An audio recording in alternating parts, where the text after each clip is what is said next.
What's going on, my friends? Baltmatrix here, and today we're going to be taking a look at Transformers Cyberverse, Warrior Class, Megatron, and Windblade. Now, I'm not going to spend a huge amount of time with these figures because, one, none of you guys are watching long reviews, and two, I don't like these figures. We'll get into that later. The first thing that bears mentioning about these figures is that they are actually much shorter than a current deluxe class figure, or I'm sorry, a mainline classics deluxe class figure. Here they are with Quake from Power of the Primes. We're going to start off with Windblade. She is molded in red, black, and cyan, I'm assuming.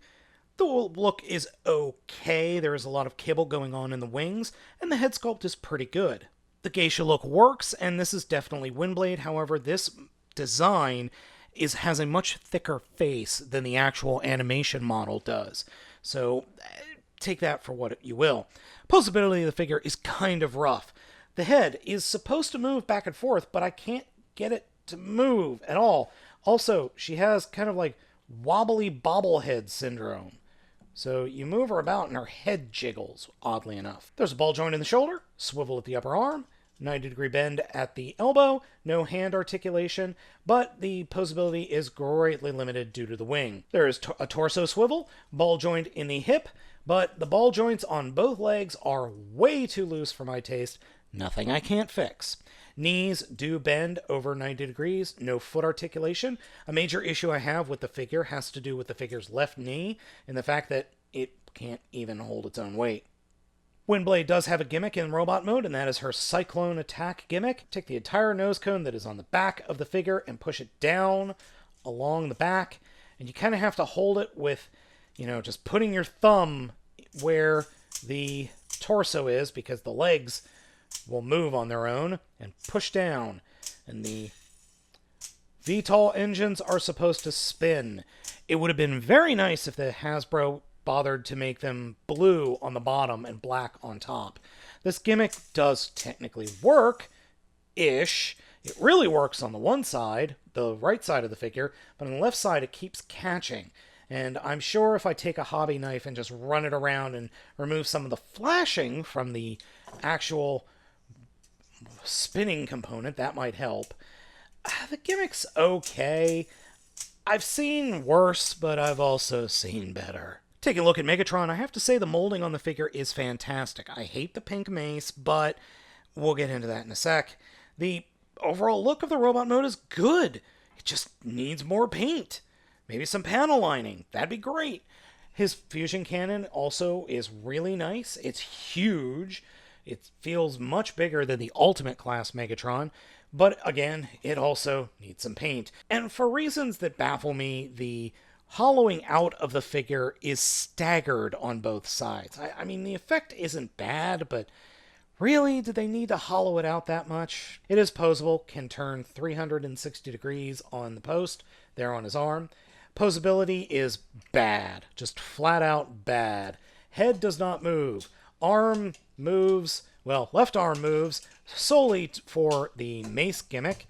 Right arm moves as well, 360 degrees. There's a bend at the elbow, 90 degrees. No torso articulation. There is ball joints in the hips, no thigh swivel, and then ratcheting knee as part of the transformation, but you can bend it in the wrong direction, which is really creepy. On the back, Megatron looks okay, but this is where we activate the gimmick. We push the hammer down here, and it pops out the mace, and then you can push it down to flail the flail. It's stupid. I would much rather have just another arm and then this be an actual accessory. There is a little panel or a little switch back here, a slider. It is called a slider that pulls the flail back, but the flail doesn't always peg into place, which is problematic. Now, the activation gimmick is actually this little groove in his shoulder. So that actually activates the gimmick. And unfortunately, you can't do 360 degrees with the arm. I get what they're going for. Honestly do. I just don't think it's executed that well. I tried posing these two. I honestly did, but they're a lost cause when it comes to posability. There are just so many problems. Her knees won't keep her upright, and he can't move his head, and he can't move the other arm without help. specifically the button on his back. These are not good robot modes. They're hampered by, one, bad quality, and two, really crappy gimmicks. If you've transformed a Windblade before, you kind of know how this transformation is going to go. Come to the back, open up the jet fuselage nose cone, and just flip it up over her head and close it up.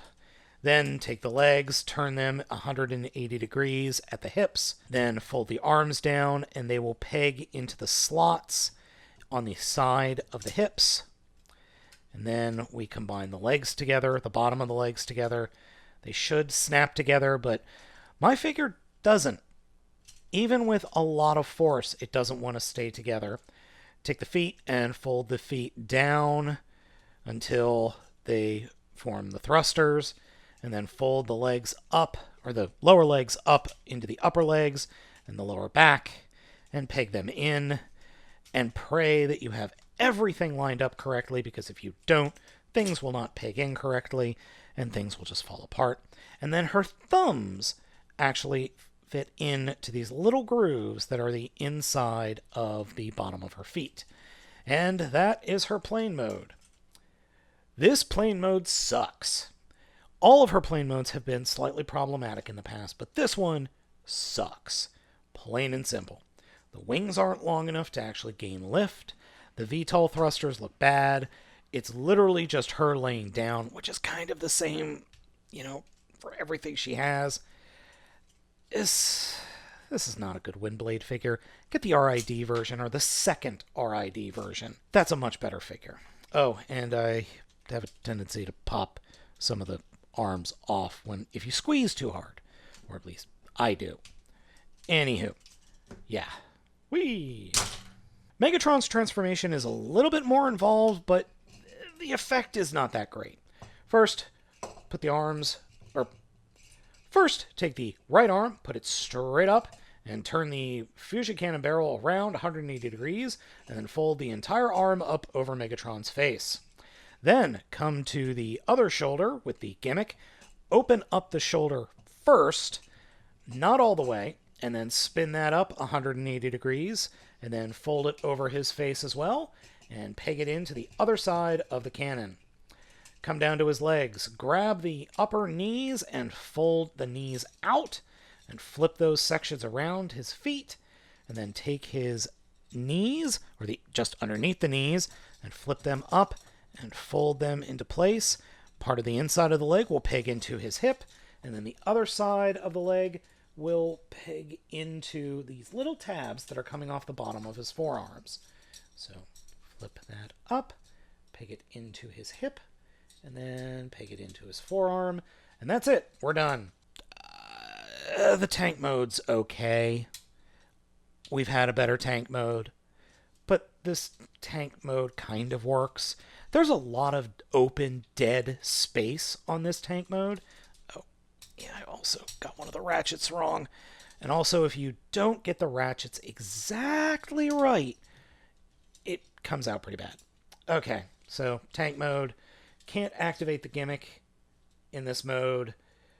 Why would you want to? There's so much space in the back there. To be blunt, this is not the best tank mode. But you can move the tank up and down, and somehow I activated the gimmick. I pushed over here, and it activated the gimmick. Who cares? Neither Cyberverse Warrior Class Megatron or Warrior Class Windblade are worth your money. If you have to have a Megatron figure in this size, go with Transformers RID Megatronus from, RID.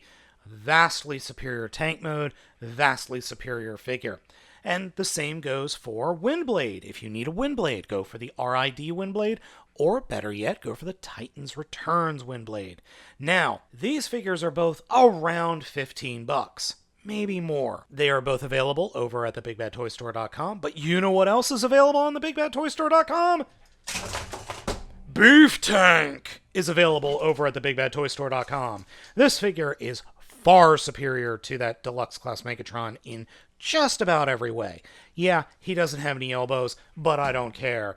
Get yourself a Beef Tank. Spend that extra money and just get more Beef Tank in your life. Because quite frankly, Beef Tank is the superior figure to pretty much every deluxe class figure in Cyberverse at this point. So folks, let me know what you think of all these figures down in the comments. As I said, they are all available over at the Big Bad Toy Store. Links are in the description. Please like, subscribe, and be sure to hit that bell for the notifications of new videos. As always, I am Baltmatrix, and I will beef you next time.